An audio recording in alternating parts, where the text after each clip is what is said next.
Nagpasalamat si Alex Ayala sa pagkilala ni Pangulong Bongbong Marcos sa kanyang achievement sa larangan ng tennis.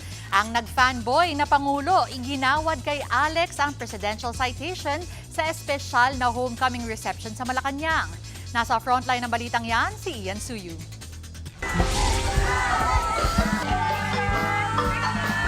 Mula sa red carpet, musika.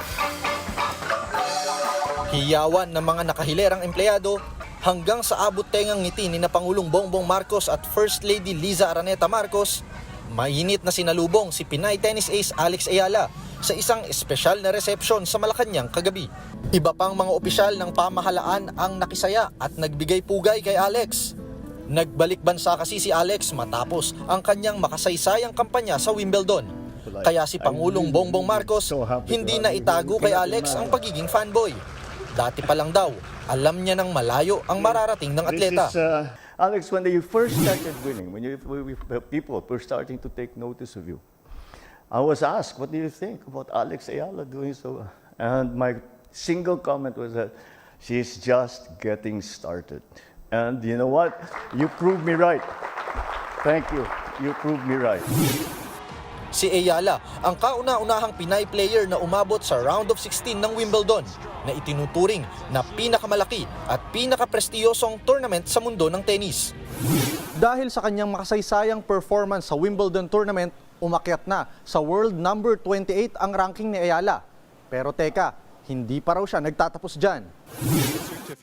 Sa event, ginawaran din si Alex ng isang presidential citation dahil sa mga achievement niya sa tennis at karangalang ibinigay niya sa bansa.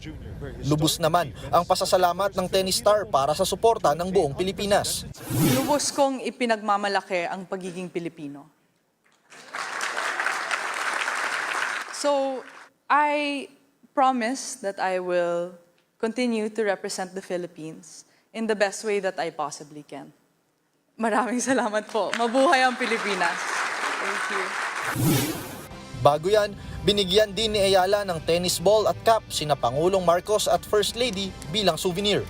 Sunod na sasalang si Alex sa paparating na Mubadala DC Open sa Amerika sa July 25.